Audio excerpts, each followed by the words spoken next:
बारी है। तो बाद में नंदिनी मेरा चरित्र पढ़ेगी।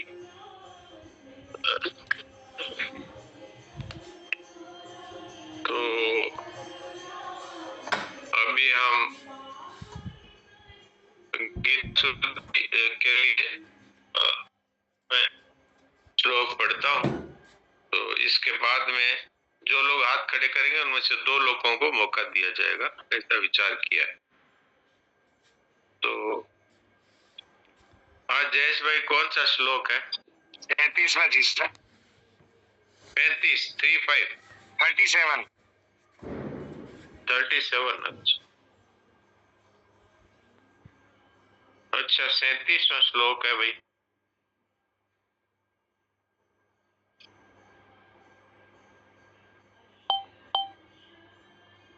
छत्तीसवां श्लोक पढ़ दिया था क्या? मेरे को तो याद नहीं है। कल ही पढ़ा था जी सर। कल ही पढ़ा था। ठीक है। तीसरे अध्याय का 37वां श्लोक में पढ़ता हूँ। अच्छा सत्संग का सार प्रांजल सुनाएगी कल का।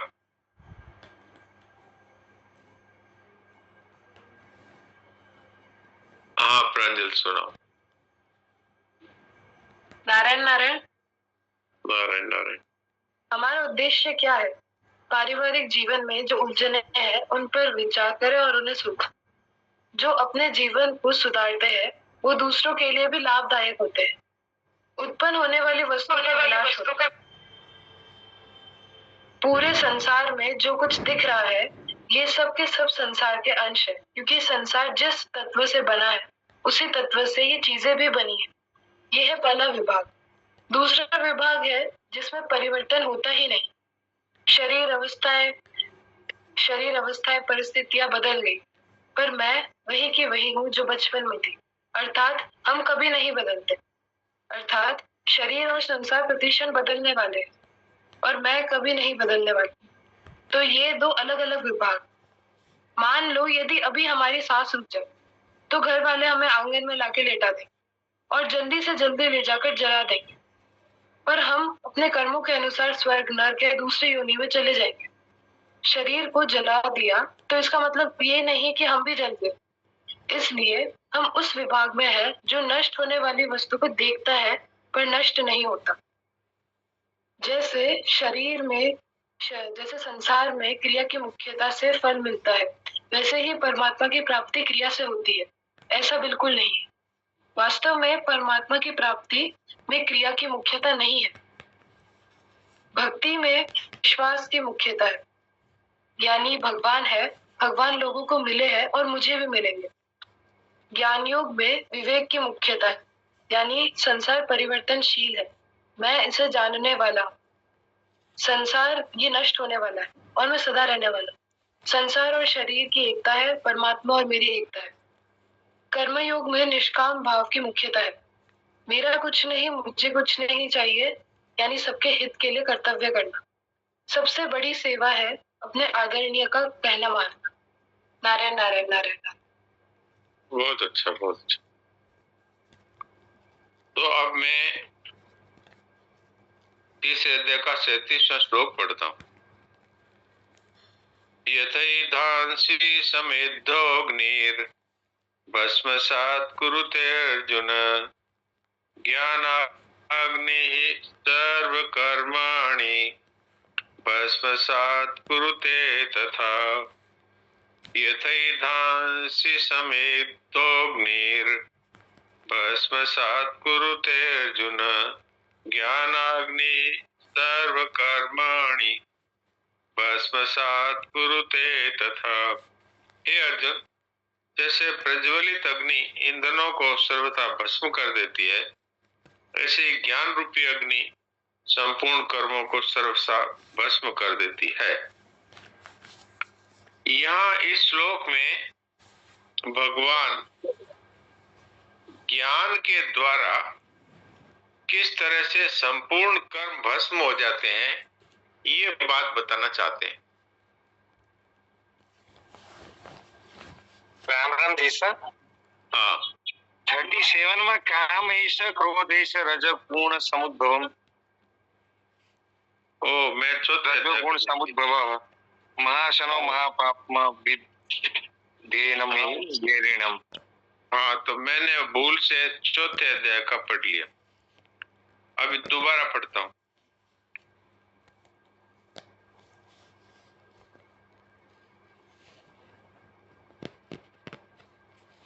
तीसरे अध्याय का 37 श्लोक दोबारा पढ़ता हूँ। मैंने चौथे अध्याय का पढ़ दिया था। श्री भगवान वाच काम एष क्रोध एष रजो गुण समुद्भवः महाशनो महापाप्मा विद्धेनमिह वैरिणम। श्री भगवान बोले रजोगुण से उत्पन्न यह काम अर्थात कामना ही पाप का कारण है। ये काम ही क्रोध में परिणित होता है और ये बहुत खाने वाला और महापाप भी है। इस विषय में तू इसको ही वैरी जान। श्री भगवान वाच काम एष क्रोध एष रजो गुण समुद्भवः महाशनो महापाप्मा विद्धेनमिह वैरिणम। इसमें ये कल जो 36वां पढ़ा था, इसमें अर्जुन ये प्रश्न करते हैं कि मनुष्य न चाहता हुआ भी किससे प्रेरित होकर पाप कर बैठता है। तो इसका भगवान यह उत्तर दे रहे हैं कि ये जो इच्छा है, कामना है, इसी के कारण से मनुष्य बहुत सारे पाप करता है। जैसे कोई चोरी करता है तो धन की इच्छा से करता है, कोई किसी की हत्या कर देता है तो वो क्रोध के कारण करता है। अर्थात एक कामना में जब कोई बाधा पड़ती है तो गुस्सा आ जाता है। अपनी इच्छा में कोई बाधा डालता है तो गुस्सा आ जाता है, तो गुस्सा आने से फिर वो हिंसा कर बैठता है। इसी तरह से जब मनुष्य में बहुत ज्यादा धन कमाने की इच्छा हो जाती है तो वो चोरी डकैती और कई तरह के बुरे बुरे काम करने लगता है। तो भगवान कहते हैं कि ये कामना अर्थात इच्छा है, यही पाप का कारण है। अब वास्तव में कामना का सच्चा स्वरूप क्या है? जैसा मैं चाहूं वैसा हो जाए, ये है कामना, ये है इच्छा। किसी भी क्रिया, वस्तु, व्यक्ति का अच्छा लगना अथवा उससे कुछ भी सुख चाहना, ये कामना है। इस काम रूप एक दोष में अनंत दोष, अनंत पाप भरे हुए हैं। जब तक मनुष्य के भीतर इच्छा है, कामना है, तब तक वह सर्वथा निर्दोष और निष्पाप नहीं हो सकता। कामना के सिवाय पापों का अन्य कोई कारण नहीं है। तात्पर्य यह है कि मनुष्य से न तो ईश्वर पाप कराता है, न भाग्य पाप कराता है, न समय पाप कराता है, न परिस्थिति पाप कराती है, न कलयुग पाप कराता है, लेकिन मनुष्य स्वयं ही कामना अर्थात इच्छाओं के वशीभूत होकर पाप करता है। ये आज के इस श्लोक का ये पहले अर्थ पढ़ा और फिर उसके बाद में मैंने इसका जो वास्तव में इसकी व्याख्या है वो आपके सामने रखी। अब इसको जो पाठ करना चाहते हैं वो हाथ खड़ा करें, तो उनमें से कुछ लोगों को, 2 लोगों को मौका मिल सकता है।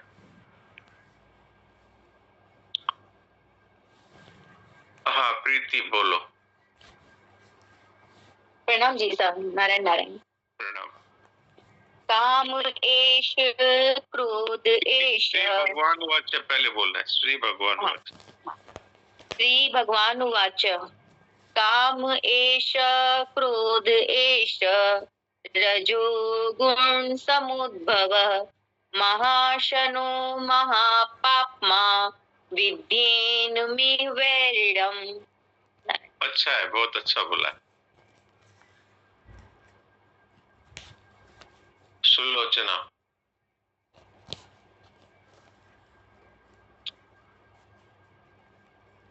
प्रणाम महाराज जी। प्रणाम। श्री भगवान वाच कामेश क्रोधेश रजो गुण समुद्भव है महासनो महापापमा विद्येन वीरेण। ये महासनो, ये सह आपने बोला ना, ये सरसों वाला सह बोला, लेकिन इसमें शहद वाला सह है। महाशनो महापापमा, बोलिए। महासनो महापापमा। तो आप नहीं समझ पाए, चलिए ठीक है, ठाकुर जी की मर्जी। ठीक है, आज इन दोनों को ही मौका मिलेगा, बाकी लोग कल पाठ करना।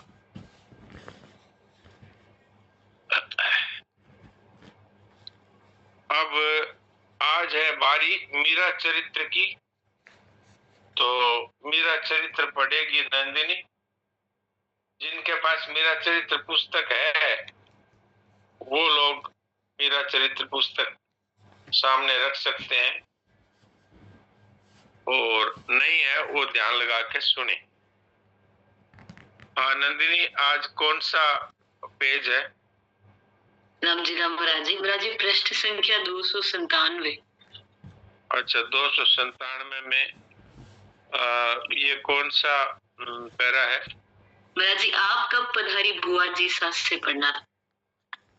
अच्छा,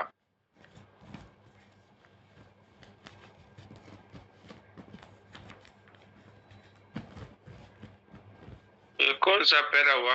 हाँ, ये 3 4 5 पैरे के बाद है, आप कब पधारी। जी जी,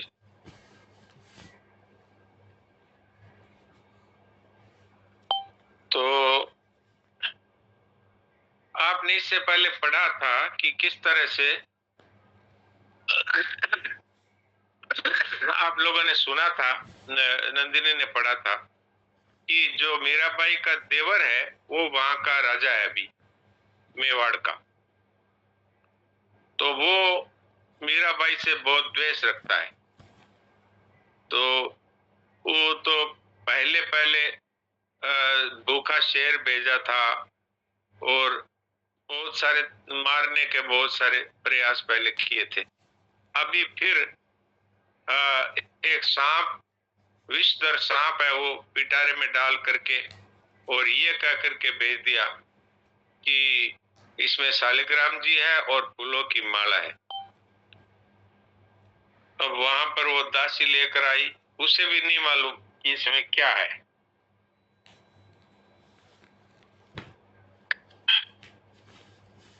अच्छा, यहाँ पर जो मीराबाई की सेवा में जो दासियां हैं वो तो पहले से देख रही है कि राणा जी मारने का षड्यंत्र कर रहे हैं। उनको, मीराबाई को एक बार भूत महल है जो बहुत समय से बंद पड़ा था उसमें ले जाके बंद कर दिया था, और भी जहर का प्याला भेज दिया था। मीराबाई तो ठाकुर जी का चरणामृत ये कह करके भेजा, इसलिए मीराबाई तो उनको पी गई। तो इस बार इन्होंने सांप, विषधर सांप भेजे। तो जो मीराबाई के पास में जो दासियां हैं वो दासियां तो जानती है कि ये राणा जी मारने के लिए कई तरह के काम कर रहे, तो उनको तो ये पिटारा आया तो भी यही लगा कि इसमें कोई ना कोई इनको मारने की साजिश है।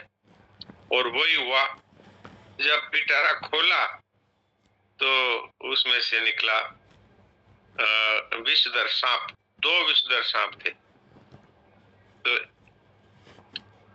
मीराबाई वो सारे के सारे चिल्लाने लगी दासियां, और मीराबाई ने तो कहा, अरे क्या तुम लोग, भगवान की माला आई है और भगवान पधारे, तो एक सांप को पकड़ करके गले में डाला तो माला ही बन गई, और दूसरा सांप है वो बन गया शालिग्राम। तो मीराबाई की दासियां तो आश्चर्यचकित है, और वो आई हुई थी मीराबाई की भाभी, वो मेड़ता से, वो इधर या मेवाड़ की इसी परिवार की बच्ची है, श्याम कुमार। तो श्याम कुमार बाई सा है, वो तो बेचारी ये देख करके एक प्रकार से बेहोश जैसी हो गई और कहने लगी, मैंने तो सुना तो था कि राणा जी आपको मारने की चेष्टा में है, लेकिन आज तो मैंने देख भी लिया।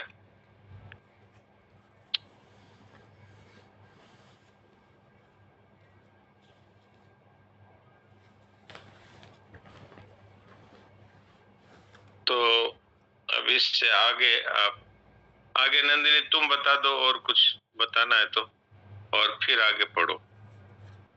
जी महाराज जी, जो सांप जो लेके आई थी जिस दासी का नाम, उसका नाम कुमकुम था। हाँ, तो कुमकुम को ठाकुर जी मीराबाई दे रहे थे, वो अब से पढ़ना था। हाँ ठीक है, बढ़िया। आप कब पधारी बुआ जी साहब? जब मेरे यहाँ प्रसाद पहुंचा तो सोचा कि यहाँ बैठकर खाने में क्या मजा है। भाभी मारा के पास ही बैठकर उनके हाथ से प्रसाद पाने में जो आनंद है उसे क्यों छोड़ दूं? मैं तो भूल ही गई। एक ऐसे देख तो जोशी जी यही है कि पधार गए? मीरा ने पूछा। नहीं हुक्म, वे दान की सामग्री समेटकर बांधा बूंदी कर रहे हैं। किशन ने अर्ज की। शाम कुंवर, तुम कुमकुम बाई को लेकर आओ, मैं मंदिर में जा रही हूँ। आप भी पधारो भाई साहब, मीरा ने कहा और उदय कुंवर बाईसा का हाथ थामकर चल पड़ी। कौन कुमकुम भाभी मारा? क्या हुआ उसे? उदय कुंवर बाईसा ने चलते हुए पूछा। अभी तक तो कुछ नहीं हुआ था, अब होगा, मंदिर में प्रवेश करते हुए मीरा ने कहा। तब तक कुमकुम को लेकर श्याम कुंवर बाईसा आ गई। उसे जोशी जी के सामने बिठाकर सब यथास्थान बैठ गए। तुमको कौन से ठाकुर जी अच्छे लगते हैं? राम जी, किशन जी, एकलिंगनाथ, माता जी या और कोई? मीरा ने पूछा। मुझे अच्छे बुरे लगने की अकल ही कहाँ है सरकार, मेरा मन तो धूल फांकने वाला है। भगवान से एक रिश्ता जोड़ना पड़ता है, इसलिए पूछ रही हूँ। तुम्हें बालक चाहिए कि बींद, मालिक चाहिए कि चाकर, यह बताओ। हमारे तो नाना लाला चावे हुक्म। मीरा ने नन्हे बाल मुकुंद जी को उठाकर जोशी जी के हाथ में दिया। जोशी जी उन्हें कुमकुम के हाथ में देते हुए बोले, तुमसे जैसी बन जाए वैसी पूजा करना और छोटे बालक की तरह ही सार संभाल करना। आज से ये तेरे बेटे हैं, अपने बालक की तरह ही लाड़ गुस्सा करना, इन्हें खिलाकर ही खाना पीना, इन पर पूरा भरोसा करना। उनके कान में गोपाल नाम देते हुए कहा, इस नाम को कभी भूलना मत, जीव को कभी विश्राम मत देना, समझी? कुमकुम अब ये बीच में एक बात कह देता हूँ। आप देखो संतों की कितनी विशेष बात है। ये कुमकुम लेकर के आई थी वो सांप की छाबड़ी, और इसको दी थी किसी दूसरे ने, और वो लेकर के आए, बोले चलो आपकी तबीयत ठीक नहीं है, मैं लेके जाती हूँ। तो इस कुमकुम को पता ही नहीं है कि इसके अंदर सांप है। वो तो यही समझ रही है कि ठाकुर जी है और माला है। तो मीराबाई है वो कितनी कृपालु है, कहती है अरे कुमकुम है तुम्हें, कुमकुम ने कहा कि मुझे ठाकुर जी दीजिए। तो मीराबाई ने मंदिर में ला करके जोशी जी के हाथ से बाल मुकुंद है वो दिलवा दिए। तो संतों की ये बात है कि मंद कर सो करे भलाई। तो अभी ये गोपाल जी का मंत्र है वो जोशी जी ने सुना दिया कि गोपाल नाम लेना और अपने छोटे बच्चे की तरह पालन पोषण करना, और प्यार भी करना, गुस्सा भी करना। हाँ आगे पढ़ो। कुमकुम ने भरे दृगों से जोशी जी की ओर देखकर सिर हिलाया। पल्ले से चांदी का 1 रुपया खोलकर जोशी जी के पैरों के पास रखते हुए प्रणाम किया। वहां बैठी सभी राजकन्याओं महिलाओं को प्रणाम करके अंत में मीरा के दोनों चरण पकड़ रोती हुई बोली, मैं पापिन आपके लिए मौत की सामग्री लेकर आई, पर आपने मेरे लिए वैकुंठ के दरवाजे खोले। यह कृपा सदा बनी रहे, यही प्रार्थना है। इस गहली गूंगी ने भूल मत जाओ जो। मीरा ने सिर पर हाथ फेरकर आश्वासन दिया। कैसी मौत की सामग्री? उदयकुंवर बाईसा ने चौंक कर पूछा। श्याम कुंवर बाईसा के मुंह से सांप पिटारे की बात सुनकर उदयकुंवर बाईसा को क्रोध आया। मैं तो समझी थी कि अब श्रीजी को अकल आ गई है, वे भाभी मारा को पहचान गए हैं, किंतु लगता है गंडकड़ारी पूंछड़ी 12 बरस भूगली में राखर बारे काटो तो बाकी की बाकी। कुत्ते की पूंछ 12 वर्ष नली में रखने पर भी निकालने पर वह टेढ़ी की टेढ़ी ही रहेगी वाली बात ही सच है। मैं जाकर पूछती हूँ कि यह क्या किया आपने, क्या मेड़तियों को शत्रु बना के मानेंगे? नहीं भाई साहब, कुछ नहीं पूछना है, मेड़ती यही है, सोते बैठे लड़ाई हो जाएगी। मेरा तो कुछ नहीं बिगड़ेगा, पर उन्होंने श्याम को और बाईसा के सिर पर हाथ रखा। इसका पीहर खो जाएगा। मैं तो वैसे ही परसों जा रही हूँ, अपनों पर क्या रोष करना बाईसा, आप समंदर हो भाभी मारा। उदयकुंवर विवल स्वर में कहती हुई भौजाई से लिपट गई। चित्तौड़ का परित्याग। संवत 1551 वैशाख मास अर्थात सन 1534 में सदा के लिए चित्तौड़ छोड़कर मीरा मेरती की ओर चल पड़ी। एक दिन भोजराज के दुपट्टे से गांठ जोड़कर इसी वैशाख मास में गाजे बाजे के साथ वह इस महल की दहली पर पालकी से उतरी थी। आज सबसे मिलकर उसी प्रकार गाजे बाजे के साथ इस दहली से विदाई ले रही है। ये वे महल चौबारे थे जहां उन्होंने कई उत्सव किए थे, जहां उनके गिरधर लाल ने अनेक चमत्कार दिखाए थे, जहां उनकी प्रिय दासी मिथुला ने प्राण त्यागे थे, जहां उनकी प्रिय सहचर कलयुग में द्वापर के भीष्म से भी भीषण प्रतिज्ञा का पालन करने वाले महाभीष्म भोजराज ने देह छोड़ी थी, जहां विक्रमादित्य ने उन पर कराल 80 धार के घातक वार किए थे, और जहां थे कितने ही विरोधी और कितने ही सहायक। एक बार भरपूर नजर से सबको देखा, उस कक्ष को देखा जिसमें भोजराज विराजते थे, जहां उनका पलंग लगता था। वहां उस कक्ष में जाकर वे खड़ी हुई। पचरंगी लहरिये का साफा, गले में जड़ाऊ कंठा पदक, सिर पर सिरपैंच, कमर की कमरबंद में लगी कटार तलवार बांधे, हंसते मुस्कुराते भोजराज मानो मूर्तिमान कामदेव सन्मुख आ खड़े हुए। मीरा की आंखें भर आई। सीख बख्शाओ महाराज कुमार, विदा विदा मेरे सखा, मेरे सुदृढ़ कवच। मुझसे जो भूले, जो अविनय, जो अपराध हुए हो, उनके लिए क्षमा प्रार्थना करती हूँ, कहते हुए उन्होंने धरती पर मस्तक रखा। मैं अभागिनी आपको कोई सुख नहीं पहुंचा सकी, कोई सेवा नहीं कर सकी। अपने अशेष गुणों और धीर गंभीर स्वभाव से आपने मेरी जो सहायता और रक्षा की, जो भीष्म प्रतिज्ञा आपने की और अंत तक उसे निभाया, उसके बदले में अकिंचना आपको क्या नजर करूं। किंतु मेरे मीत, मेरे स्वामी समर्थ है, वे देंगे आपको अपनी इस दासी की सहायता का प्रतिफल। आपका मंगल हो मेरे सखा, आपका मंगल हो। उनकी आंखें बह चली। हाथ जोड़कर उन्होंने पुनः सिर झुकाया। बहुत देर से उनके पीछे चंपा खड़ी थी। अब उसने कहा, बाईसा हुक्म, नीचे पालकी आ गई है, सबसे मिलने पधारे। आंसू पहुंचकर मीरा उस कक्ष से बाहर आई। आवश्यक सामान गाड़ियों, ऊंटों पर लदकर जा चुका था। अनावश्यक सामान जहां का तहां पड़ा था। उन्होंने अपने सेवक सेविकाओं में जो यहाँ रह रहे थे, उन्हें आवश्यक भूमि, द्रव्य और आवास देकर जीविका का प्रबंध कर दिया था। जो साथ चल रहे थे, उनका सामान बंधकर चला गया था।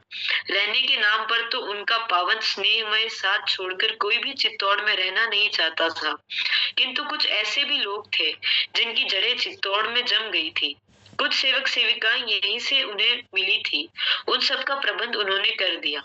यद्यपि अपने मुख से किसी ने यह नहीं कहा कि मेड़तनी जी सा अब चित्तौड़ से अंतिम विदा ले रही है, किंतु फिर भी भीतर बाहर अधिकांश लोगों को यही लग रहा था कि अब उनकी सवारी चित्तौड़ की ओर पुनः नहीं फिरेगी। पहले तो कभी भी इतना सामान साथ नहीं गया था। पहले तो सेवकों की जीविका का प्रबंध करने की आवश्यकता नहीं जान पड़ती थी। यही सब सोच सोच करके प्रियजनों के प्राण व्याकुल थे। अपनी सभी सांसों और गुरुजनों की चरण वंदना की उन्होंने। धनाबाई, जो महाराणा सांगा की रानी, जोधपुर के जोधा जी की पोती और महाराणा रतन सिंह जी की जननी थी, वे धनाबाई मीरा को हृदय से लगाकर बिलक पड़ी। बेटा, मुझ दुखियारी को तुम भी छोड़ चली। मेरा तो तुम में पीहर ससुराल दोनों ओर से संबंध है। सास समझो या भुआ, इस पति पुत्र विहीना वृद्धा को भूल मत जाना। अब मैं किसके आश्रय दिन काटूंगी। कभी 2 घड़ी बैठकर तुम्हारी बात सुनती तो हृदय की जलन ठंडी होती थी। अब किसका मुख देखकर जीऊंगी। कौन मुझे दुखिनी को धीरज देगा। मीरा ने धनाबाई के आंसू पहुंचकर पुनः पैरों में सिर रखा। हम सबके स्वामी भगवान हैं, हुक्म, उनका स्मरण सब दुखों की औषधि है। संसार में सुख ढूंढने से निराशा और दुख ही पल्ले पड़ते हैं। राजमाता हाड़ी जी कर्मावती के चरणों में प्रणाम करके मीरा ने विनय की, मुझसे जान अनजान में जो अपराध अविनय हुए हो, अपनी बालिका जानकर क्षमा कराए और सीख बख्शाए। हाड़ी जी ने उन्हें हृदय से लगा लिया। उन्होंने कहा, पहले मैं समझती थी कि तुम जानबूझकर हम सबकी अवज्ञा उपेक्षा करती हो, किंतु बाद में मैं समझ गई थी कि अपनी भक्ति के आवेश में तुम्हें किसी का ध्यान ही नहीं रहता था। वीणनी, तुमसे पल्ला पसार कर एक भिक्षा मांगती हूँ, दोगी? मीरा ने एकदम से उनका पल्ला हटाकर दोनों हाथ पकड़कर माथे से लगा लिया। बूजी सा हुक्म। उन्होंने भरे नेत्रों से हाड़ी जी की ओर देखते हुए कहा, ये हाथ यूं किसी के सामने फैलाने के लिए नहीं बने हैं। ये हाथ आश्रितों पर छत्र छाया करने और मुझसे अबोध को आशीर्वाद देने के लिए बनाए हैं। हुक्म, ये हाथ समस्त मेवाड़ के धनी, हिंदुआ सूर्य की धनियानी और जननी के हाथ हैं। इन्हें इस प्रकार मुझसे अकिंचना के सामने मत फैलाइए। इससे एकलिंगनाथ दीवान और राजमाता के पद का अपमान होता है। हुक्म, मुझे कहने दो बीननी। हाड़ी जी की आंखों से आंसू बहने लगे। श्री जी, नहीं हुक्म, कुछ मत फरमाइए आप। मेरे मन में कभी किसी के लिए रोष आया ही नहीं। मनुष्य अपने ही कर्मों का फल भोगता है। हुक्म, दूसरा कोई भी उसे दुख या सुख नहीं दे सकता, यह मेरा दृढ़ विश्वास है। फिर किस पर क्रोध करूं, और क्रोध करने जैसा हुआ ही क्या? आप निश्चिंत रहे, भगवान कभी किसी का बुरा नहीं करते। उनके विधान से सबका मंगल ही होता है। नहीं, आपके हाथ मुझ बालक के लिए जुड़े तो पृथ्वी फट जाएगी। हुक्म, उन्होंने महारानी जी को हृदय से लगाया। सभी सांसों का आज यही पर रोकते हैं। नारायण नारायण। अभी आपने मीराबाई का चरित्र सुना। इसमें मीराबाई अब जा रही है मेड़ता अपने पियर, क्योंकि यहाँ पर भोजराज जी का, उनके पति का तो शरीर शांत हो गया, वो तो आजीवन ब्रह्मचारी रहे। और मीराबाई ने पहले ही कह दिया था कि मेरे तो पति है, वो है भगवान कृष्ण, गिरधरलाल। तो उन्होंने कहा ठीक है, मैं आपके लोगों की नजरों में आपका पति रहूंगा, लेकिन मैं आपके साथ में एक मित्र की तरह ही रहूंगा। तो अब मीराबाई पर इतने अत्याचार हो रहे थे, तो मीराबाई ने तुलसीदास जी को पत्र लिखा था। गोस्वामी तुलसीदास जी उस समय थे। उनको पत्र लिखा कि यहाँ पर ऐसी दशा हो रही है कि ठाकुर जी का विरोध करने वाले ही हैं मेरे ससुराल में बहुत ज्यादा। वो खुद यहाँ के जो महाराजा है वो भी ऐसे ही हैं। तो तुलसीदास जी ने वापस लिख दिया कि जाके प्रिय न राम वैदेही तजो ताई कोटि वेरी सम यद्यपि परम स्नेही। चाहे भले ही ज्यादा से ज्यादा स्नेही भी है, पर भगवान को यदि विरोध करते हैं तो यहाँ से चले जाना ही ठीक है। तो मीराबाई ने अभी मेड़ता जाएगी और बाद में वहां से वृंदावन की तरफ प्रस्थान करेगी। तो राणा जी ने तो बहुत कोशिश की मीरा को मारने की, विष का प्याला भेजा और भूखा शेर भी उनके महल में भेज दिया और खुद उनको मारने के लिए तलवार लेकर के आए। तो मीराबाई के शरीर में से ऐसे तलवार निकल रही है जैसे कोई पानी में से जा रही है, और मीराबाई का कुछ नहीं बिगड़ा। इतना होने पर भी राणा को अक्ल नहीं आई कि मतलब ये भगवान की भक्त है। अभी जाते जाते भी उन्होंने 2 विषधर सांप पिटारे में डाल के भेज दिए। उदयपुर बाईसा जो थी मीराबाई की ननद, यानी राणा जी की बहन, वो शुरू में तो राणा जी के साथ में ही विरोध करती थी मीराबाई का, लेकिन उसने जब देखा कि ये तो सचमुच भगवान के भक्त है और इतना सब होने पर भी ये जीवित है, तो फिर वो इनके चरणों में गिर गई और अपने पापों की क्षमा मांग ली। लेकिन राणा विक्रमादित्य को समझ में नहीं आया। तो अब मीराबाई अपने मेड़ते की तरफ जा रही है। अभी समय भी पूरा हो रहा है, इसलिए थोड़ी देर के लिए हम लोग शांत होकर के और आप चिंतन में एक प्रकार से सब क्रिया और चिंतन से रहित होकर बैठे।